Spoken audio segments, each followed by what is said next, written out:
all these extra stresses that come into play are intensified around the holidays, because it's a time when it kind of brings all these stresses together. You've got more to do, you've got expectations to deal with, you've got family to deal with, friends, where you feel less able to set good boundaries and take care of yourself because you're focused on taking care of everyone else. And it can be such a beautiful time of connecting and giving and all those things, and yet at the same time there can be a lot of struggle with boundaries and being spread too thin and all that stuff. So it was making me think right before I got on here that I don't think we'll ever have a time where we feel like we've arrived. And I know that that is kind of the elusive thing that kind of keeps us moving forward, that at this point in the future, soon then things will feel better, more relaxed, more balanced, healthier. And I don't think we'll ever actually experience that.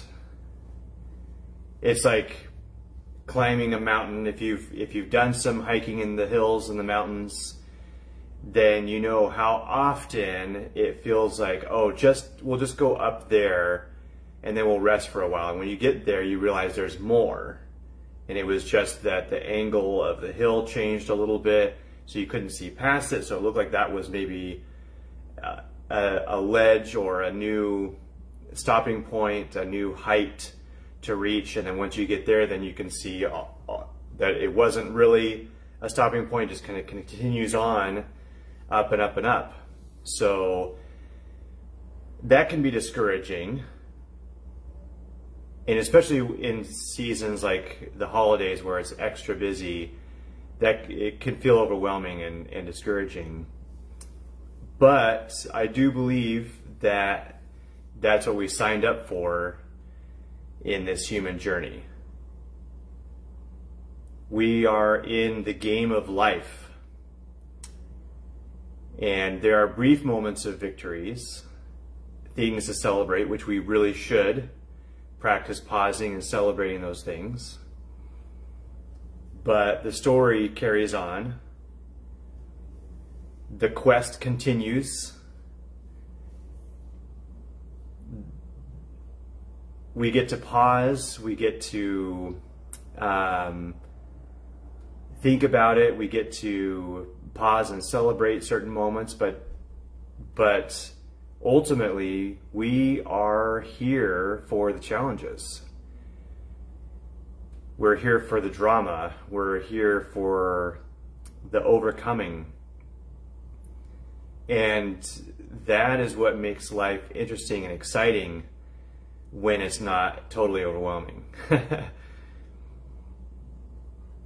I think of like, that can be the draw, the excitement to playing sports, to watching sports, because it's like, it's a story or like a miniature representation of life. Okay, so this team is going to try to score this many baskets. This other team is going to try to keep them from scoring baskets, and they're going to try to score baskets.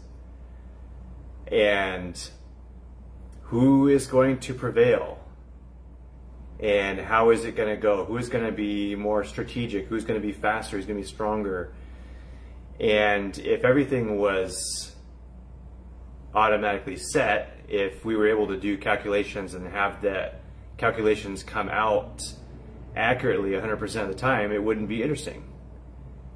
Because when you watch a sports game, you're actually watching a drama unfold.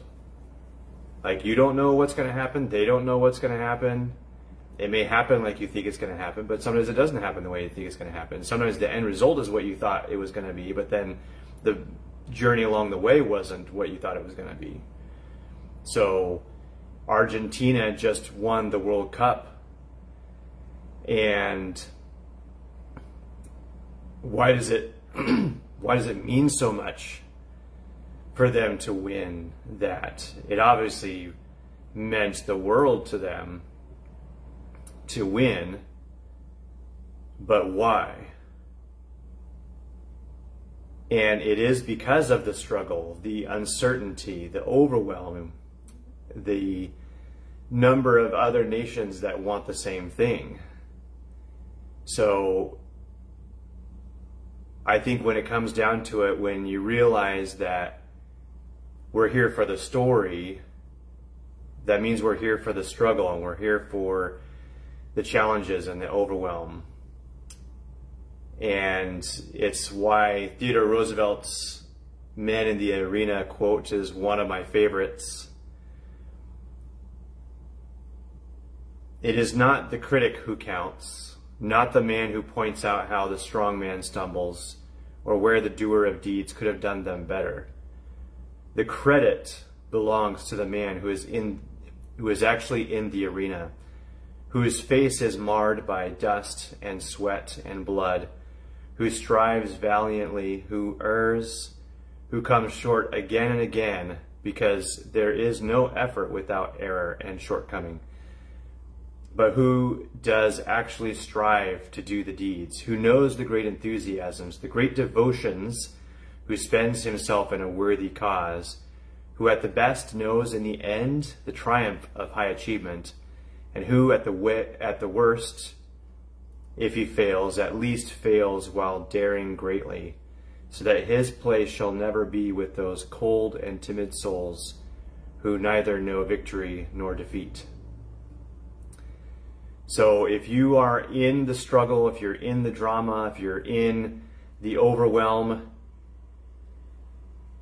then you know that you're not one of those cold and timid souls who know neither victory nor defeat, because you got in the arena and you battled it out. Win or loss, you are victorious just because you strove in the arena. So good job. If you're feeling overwhelmed, know that you are in the story. You are stronger than you feel in the moment, and you are playing the hero the way that you came to play. So good job. Stay with it. Keep your head up. Keep moving forward. One step at a time, one breath at a time. There will be a better moment soon. So keep going.